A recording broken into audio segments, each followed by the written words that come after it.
Assalamualaikum warahmatullahi wabarakatuh. Perkenalkan, nama saya Enfati Asdiki. Saya merupakan mahasiswa semester 5 di Universitas Sriwijaya dengan jurusan Teknik Geologi.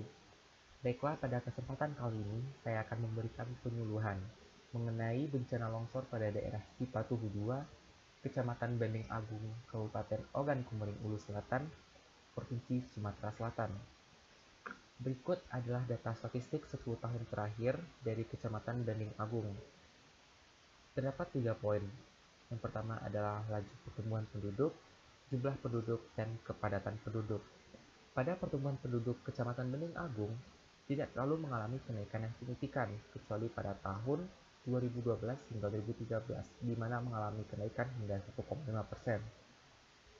Jumlah penduduk yang awalnya berjumlah 18.805 bertambah menjadi 21.253 orang, berarti terdapat pertambahan penduduk sebanyak 2.448. Nah, ini adalah data keuangan dari Kabupaten Ogan Komering Ulu Selatan.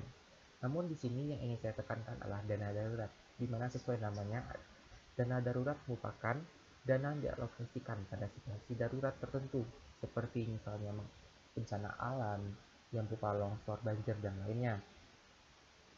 Nah, dana darurat ini berguna untuk membantu warga pada daerah terdampak atau memperbaiki kerusakan infrastruktur dan lainnya. Nah, maksudnya adalah peta bentuk lahan dari 2 tahun yang berbeda, yaitu pada tahun 1960 dan tahun 1990 dan tahun 2016. Di sini terdapat perbedaan di mana hutan lahan Trinidad yang volumenya pada 1990 lebih banyak dibandingkan pada tahun 2016. Terus Bapak dan Ibu, apa sih hubungan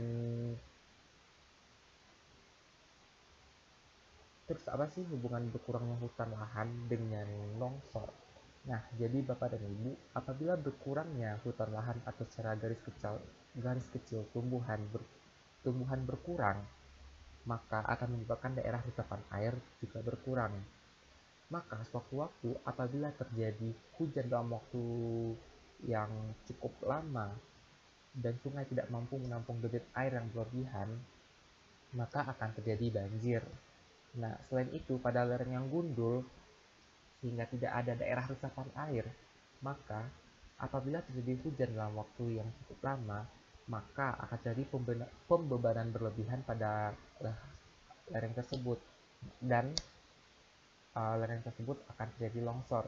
Pasti Bapak dan Ibu lihat di berita kalau misalnya terjadi longsor pada suatu daerah, maka pasti pada daerah tersebut sebenarnya terjadi hujan dalam waktu yang cukup lama atau dalam volume yang besar. Nah, inilah pentingnya tumbuhan Bapak dan Ibu. Mereka berguna sebagai daerah resapan air. Ini adalah peta kemiringan lereng dari Kabupaten Oku Selatan. Sebelumnya ini adalah daerah peta potensi bahaya longsor. Di sini dapat Bapak dan Ibu lihat ada warna hijau, merah, kuning, dan lainnya. Nah, maksud dari warna-warna tersebut adalah misalnya semakin merah daerah tersebut, maka semakin tinggi potensi bahwa akan terjadinya longsor pada daerah tersebut. Nah, berikut adalah peta kemiringan lereng dari daerah Kabupaten Oku Selatan. Nah, di sini juga ada warna hijau, kuning, merah, dan artinya Bapak dan Ibu, semakin merah warna satu daerah, maka semakin terjal lereng tersebut, di mana yang artinya apabila lereng semakin terjal, maka juga semakin lemah lereng tersebut, sehingga memudahkan terjadinya longsor. Ditambah apabila tidak adanya daerah resapan air yang dapat menyerap air dan membantu ketahanan lereng tersebut. Terus apa sih yang harus dilakukan? Nah, di sini ada yang namanya metode Antares, Bapak dan Ibu. Secara garis besar, metode Antares ini meminta untuk menanamnya benih rumput pada lereng dan penanaman vetiver. Nah, benih rumput di sini berguna sebagai daerah resapan air. Lalu penanaman tumbuhan vetiver selain sebagai membantu penyerapan air, Di sini akar-akarnya juga berguna untuk menahan tanah sehingga dapat menjaga kestabilan dari lereng. Nah, tapi yang namanya musibah kan juga nggak ada yang tahu ya Bapak dan Ibu ya. Jadi apabila kita udah ngelakuin langkah-langkah di atas, tapi kalau misalnya rumah atau lahan kita rusak, terus gimana dong? Nah, di sini ada yang namanya asuransi properti all risk Bapak dan Ibu. Nah, asuransi ini menanggung kerusakan pada berbagai kondisi pada suatu properti. Jadi, misalnya nih Bapak dan Ibu, di sini harga bangunan Bapak dan Ibu 20 juta beserta isinya. Terus rate-nya itu 0,2194%.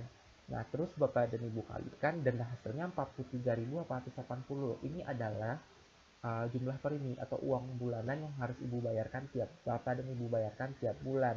Nah, terus apabila terjadi kerusakan pada pada properti yang Ibu dan Bapak asuransikan, maka di sini akan diganti rugi oleh biaya yang Ibu bayarkan setiap bulannya. Nah, jadi mungkin sekian dulu dari saya Bapak dan Ibu. Apabila ada salah dan janggal mohon maaf. Assalamualaikum warahmatullahi wabarakatuh.